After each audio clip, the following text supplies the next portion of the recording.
जय माता दी दोस्तों, स्वागत है आपका हमारे YouTube चैनल भक्ति की शक्ति में। दोस्तों, आज मैं आप सभी के समक्ष इंदिरा एकादशी व्रत की कथा प्रस्तुत करने जा रही हूँ। तो चलिए शुरू करते हैं।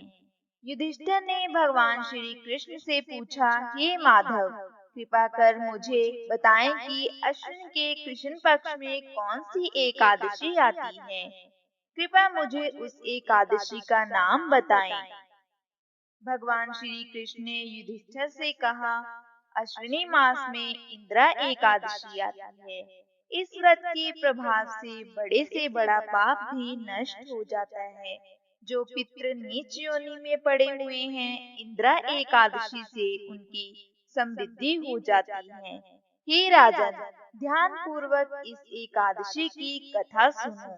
इसके सुनने मात्र से ही अश्वमेध यज्ञ करने का फल प्राप्त होता है। प्राचीन काल की बात है। सतयुग के समय इंद्रसेन महेशमतीपुरी के राजा होकर धर्म पूर्वक प्रजा का पालन करते थे।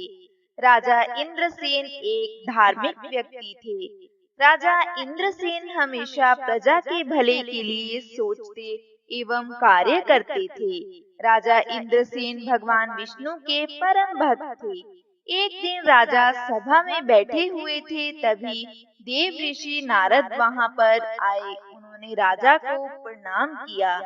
राजा इंद्रसेन ने देव ऋषि नारद का पूजन करके उन्हें आसन पर बैठाया।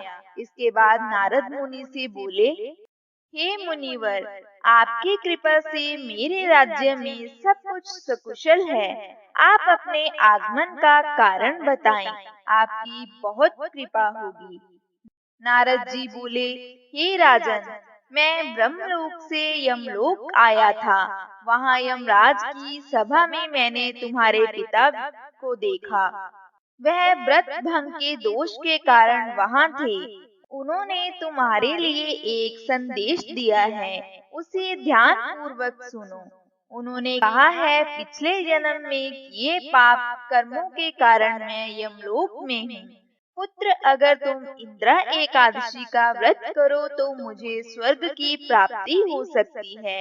अपने पिता का संदेश सुनकर राजा ने नारद मुनि से कहा, हे मुनिवर, मुझे कृपा कर इंदिरा एकादशी व्रत की विधि बताएं, जो मैं इसे कर सकूं और उसका पुण्य मेरे पिता तक पहुंच सके और उन्हें स्वर्ग की प्राप्ति हो।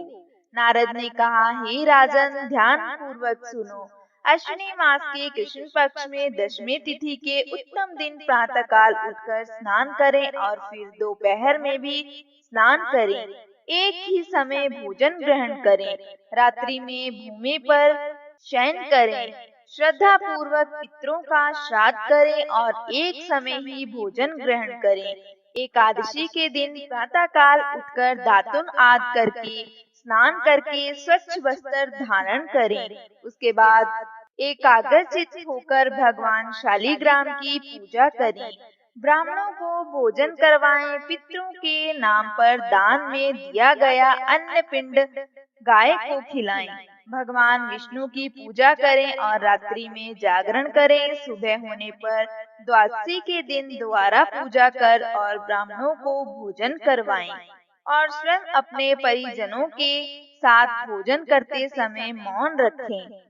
हे राजन, इस विधि से तुम इंदिरा एकादशी का व्रत करो, तुम्हारे पिता स्वर्ग लोक चले जाएंगे। भगवान श्री कृष्ण ने कहा, हे युधिष्ठिर, राजा इंद्रसेन ने नारद मुनि की बताई हुई विधि द्वारा इंदिरा एकादशी का व्रत किया और उनके पिता स्वर्ग को चले गए। भगवान श्री कृष्ण कहते हैं, इंदिरा एकादशी व्रत की कथा पढ़ने और सुनने से मनुष्य सभी पापों से मुक्त हो जाता है। हे श्री नारायण, अपने भक्तों पर अपनी कृपा दृष्टि बनाए रखना। कथा सुनने वाले का भी भला और कथा सुनाने वाले का भी भला। तो बोलो जय श्री हरि।